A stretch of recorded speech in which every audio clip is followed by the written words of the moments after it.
देखिए, सबसे पहले जो देवलाल उन्हें राजनीति में लेके आए, मैं भी मेंबर पार्लियामेंट था। ये 1989 की बात है, लोकसभा के चुनाव में। और उन्होंने पहली बार झुंझुनू से टिकट दिया। उससे पहले राजनीति में नहीं थे, वो बार के प्रेसिडेंट थे वहाँ के, जयपुर के। जो सब जानते थे उन्हें। और जब उन्हें पहली बार बनाया तो फिर वीपी सिंह की सरकार में चौ देवलाल, क्योंकि बहुत बड़े पार्लियामेंट्री बोर्ड के चेयरमैन थे और डिप्टी प्राइम मिनिस्टर भी थे, उनकी तरफ से ये नॉमिनी था। इसे बनाया, जयप्रकाश को बनाया। ये कैबिनेट मिनिस्टर थे, चांदराम थे, ये चौ साहब ने मिनिस्टर बनाया। तो धनखड़ साहब को उन्होंने मिनिस्टर बनाया। फिर चंद्रशेखर की गवर्नमेंट में फिर चौ देवलाल डिप्टी प्राइम मिनिस्टर थे, फिर इन्हें मिनिस्टर बनाया।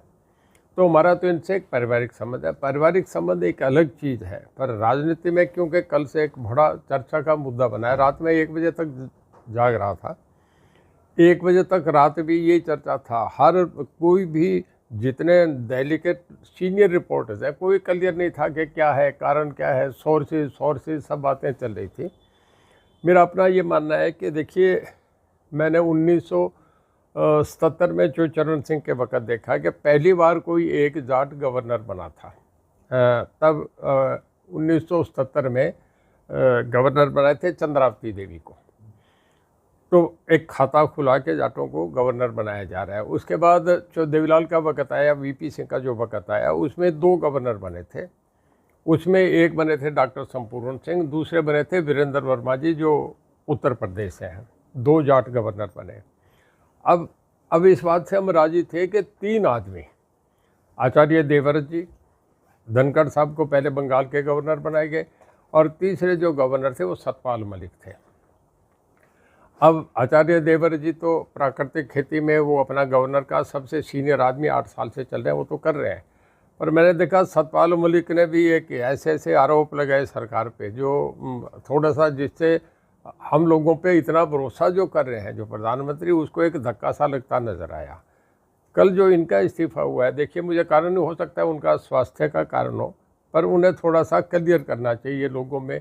क्योंकि जाट कौम पे, 1 मिनट विजय जी, 1 मिनट इधर, जो जितना भरोसा किया जा रहा है, उपराष्ट्रपति का पद बहुत बड़ा है। मेरे ख्याल में पहली बार किसी जाट को ये पोजीशन दी गई है, क्योंकि इससे कौम से संबंधित है। इस करके मैं इस बात को यूँ कह रहा हूँ कि सब लोग परेशान हैं, राजस्थान के भी होंगे, हरियाणा के भी, पंजाब के भी, कि भाई इतने बड़े पद पे हम बिल्कुल गैर विश्वासी क्यों होते जा रहे हैं। हम पे इतना बड़ा प्रधानमंत्री ने भरोसा करा है, इतनी बड़ी पोजीशन पे बनाया है, तो थोड़ा सा धनखड़ साहब को इसे क्लियर करें। हमारे एक पारिवारिक संबंध एक अलग चीज़ है, पर ये ना मेरी बात है ना उनकी बात है, पूरी कौम की बात है।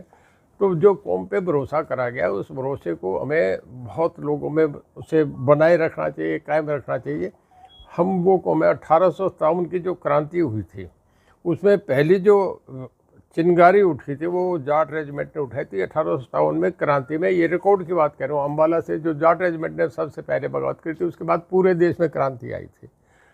तो जब इतना हम सब कर रहे हैं, बॉर्डर पे लड़ रहे हैं, मेडल जीत रहे हैं, उस कौम को सम्मान मिल रहा है, उस कौम को बनाए रखना चाहिए। मेरा यही है कि प्रधानमंत्री जी ने जितना भरोसा करा, उस भरोसे पे हमें कहीं भी विश्वास टूटना नहीं चाहिए। उस बात को थोड़ा सा क्लियर होकर लोगों में आनी चाहिए।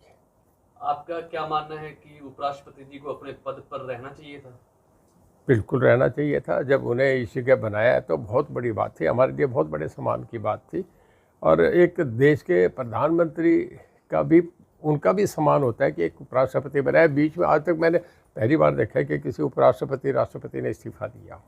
जो मीडिया जिस तरीके की बातें कर रहा है, उन्हें ये क्लियर करना चाहिए, क्योंकि इससे परेशान तो हम लोग हो रहे हैं ना, कि क्यों ये इस तरीके की बात आ रही है। उन्हें धनखड़ साहब भी बता पाएंगे इसमें क्या है। पर इसमें एक हमारे 2 परिवार की बात नहीं है, इसमें पूरे जाट कौम पे जितना प्रधानमंत्री जी ने भरोसा करा, उस भरोसे को कायम रखना चाहिए। वो हम सब पे, इसे इतनी बड़ी हमें पोजीशन मिली थी, उससे सवाल के रखना चाहिए। तो आप जाट समाज की बात कर रहे हैं, तो आपको लगता है कि नहीं, अगर कोई कारण है तो उसे क्लियरली पब्लिक में कर देना चाहिए।